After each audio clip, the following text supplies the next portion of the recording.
I created a 1-1 puppet of my boyfriend and showed it to him during foreplay as a joke. Now, he hasn't texted me in 12 hours. The title pretty much says it all, but here are some more details. My boyfriend of 6 months and I have had a pretty cut and dry relationship up to this point. I've always been what some people would call quirky, so pranks are sort of my bread and butter. He, John, has expressed that he really likes this part of me, and I'm just happy to be with someone who can handle all of my zest, LOL. Sometimes I worry that he doesn't actually think I'm as funny as he says, but he always reassures me that this is not the case. One of the ways we really like to express our humor to each other is in the bedroom. For example, I love to do impressions of mostly Disney characters, such as the paperwork lady from Monsters, Inc. Haha. He sometimes does them too, but he's not that good at voices. So here's where I think I may have taken it too far. I recently bought a sewing machine to try and make cosplay costumes and stuff, but something dawned on me as I was messing around with it. This was the plan. We oftentimes sexy times with a habitual back rub massage sort of thing, and we switch off. And then we progress into French kissing, and then full-blown you-know-what. One very important fact to tell you is that John does in fact wear glasses, so I will usually make a point to take them off and put them on the table for safety. During this particular romp in the hay, I got a really funny idea about how to take his glasses off next time, and I couldn't stop laughing. He asked me what I was laughing at because he has some insecurity about his appearance, but I assured him that it was nothing like that. We had our fun and John went home, but all I could think about was this plan.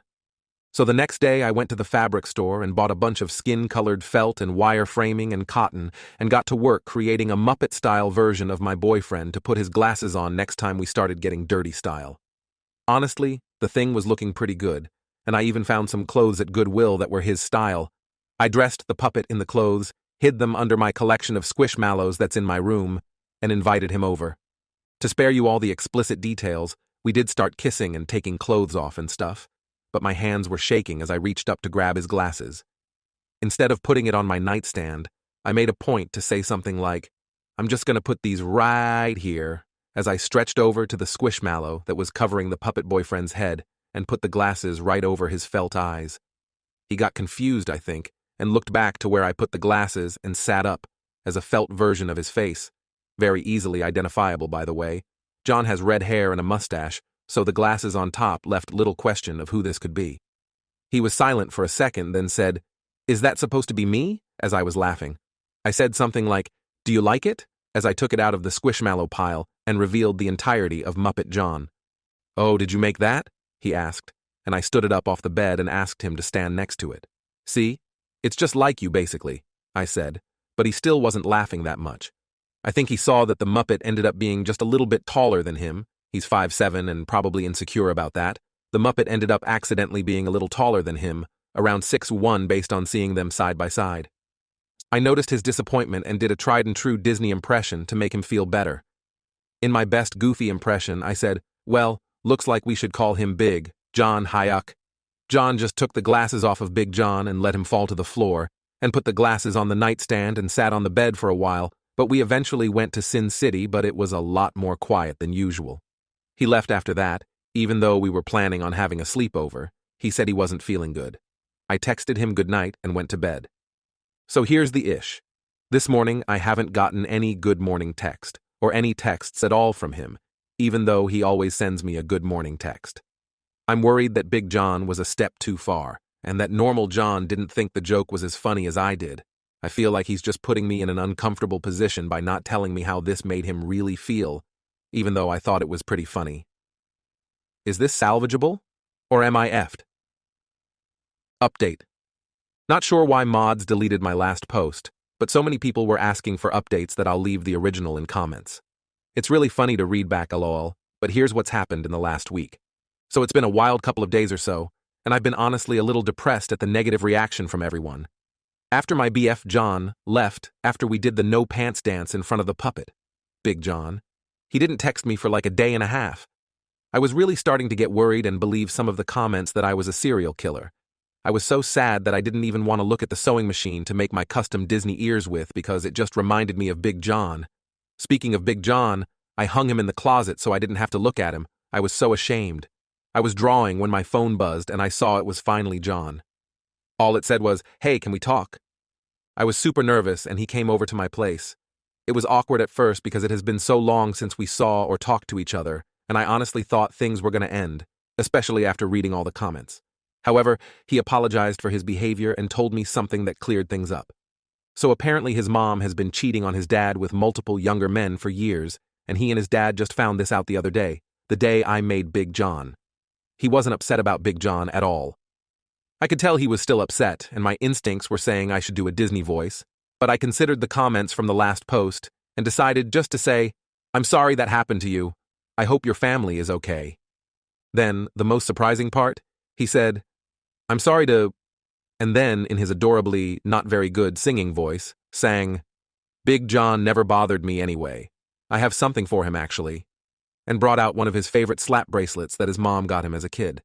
He pulled me into a hug, and we danced like we were Cinderella and Prince Charming boyfriend. He tried to dip me, but he's not very strong, so it created a funny moment where we kissed, and then he led me to my royal suite. And well, you can probably guess the rest. We got on the bed, and normal John had some smears on his glasses after kissing. He asked if there was anywhere, or anyone that he could put these on. I brought out Big John, and his hand fell off. But it was like a fairy tale romance when normal John placed the glasses on Big John's cute nose. So for now, it seems like a happy ending. DDD! I'm sorry I didn't post any pics with the original post, but after seeing John's reaction, I was so embarrassed, and some of the comments were so mean that I wanted to just destroy Big John and never think of him again. But there were some very kind people who sent me private messages that made me feel a lot better and proud of my quirkiness, which could very well be autism, as some commenters have stated, getting a test in a couple weeks. Also, stop thinking I would use Big John for the devil's tango. He is strictly an awesome way for normal John to have somewhere to put his glasses. So after all this time, I've gained the courage to share Big John with you all like you've asked. I was happy with how it turned out, and even happier that my beloved loved him as well. Here's some pics of Big John. Story 2. AIT for banning my wife from naming our baby after her dead best friend. Long story short, my 28M wife, 28F, is estranged from her family and has been since a teenager. She met Ava as in school, and they were inseparable with Ava, letting my wife stay over a lot, as well as providing a constant source of support. I met my wife at university. Unfortunately, Eva died suddenly a year into our relationship. I had met her a few times, and she was lovely. My wife was understandably devastated. 2 years ago, we married and she took my last name, Brown. Our baby girl is due in the spring, and understandably, my wife wants to honor Eva in her name. This is something that she has said throughout the relationship. I was happy with the idea of honoring her, and we have discussed baby names throughout the relationship and pregnancy. The leading name we were tossing about was a place name that had significant memories to them. Yesterday she came up to me and said that she had a dream about Eva asking her to remember her by her name. She had some like this around the time Eva died, but none recently to my knowledge. And to memorialize her, our baby must be called Eva. I said absolutely no way. She said why not, and I reminded her of the historical figure, Eva Braun, pronounced Brown, wife of probably one of history's most evil figures, and reassured her that we will tell our kids about Aunt Eva, and she'll always be remembered. But my wife refused, saying it has to be her name. She says few will make the link to the historical character, and she won't be bullied at school. She said she had fell out with the place name, and a family member has had a baby recently with a similar name. Think Brooke to Brooklyn. I suggested things to do with Eva, such as her birthstone or honoring her through a middle name, or even names that had Ava in. Anything but Ava itself. She started crying and said that she won't name the baby anything else, and it's the ultimate way Eva can live on. I said it's a shitty situation, and if we had literally any other surname, we would, but I literally can't. Not only am I extremely morally opposed, I work in a field where if there was wind that I named my child Eva Brown, my work could be at risk. She's saying I'm making excuses and not supporting her as she is putting in a lot of effort to having this baby. This resulted in a fight, and now I am on the couch for the second night now. Some of our friends are saying I'm being dramatic, but my sister, the mother of Brooke, is telling me that if she continues to register the baby without her. To be honest, I'm leaning that way if she continues not to compromise. I'm really not sure what to do. Ida, for not wanting to name my baby Eva? Update. Hi all. It's been a while and I didn't realize I was still logged into this account. I didn't expect my ATA post to blow up so much, and I'd like to thank you all for your comments. They really gave me food for thought. Well, soon after posting, I called up Eva's sister, Rose, as my wife, Lou, is really close to her, and explained the situation.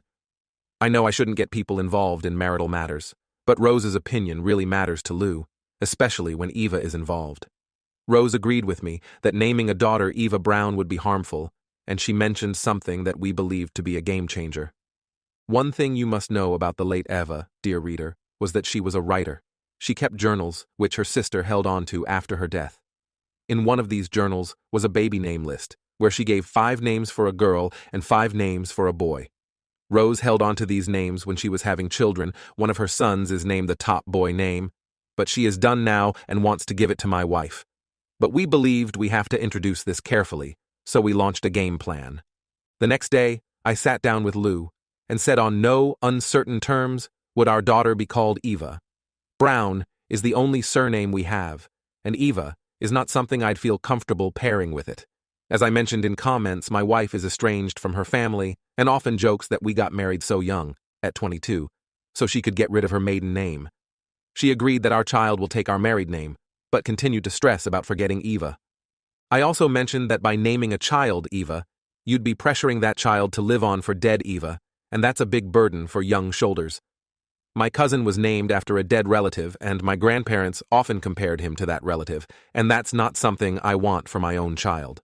That seemed to resonate, and she admitted that pregnancy was bringing up old feelings, as she and Eva always said that they'd be pregnant together. I suggested therapy, and she started therapy last week. I then talked about mine and Rose's conversation, and she was very interested. We agreed that it would be lovely giving Eva the opportunity to name a child, knowing it was something she was seemingly passionate about, and have narrowed it down between 2 of the 5 girl names. Turns out the girl had taste. Being able to discuss baby names and thinking about our daughter as her own person has been a blessing, and I can see my wife is on the mends. I think this will be the only update, and I can't wait to meet my daughter. Thank you all for your help.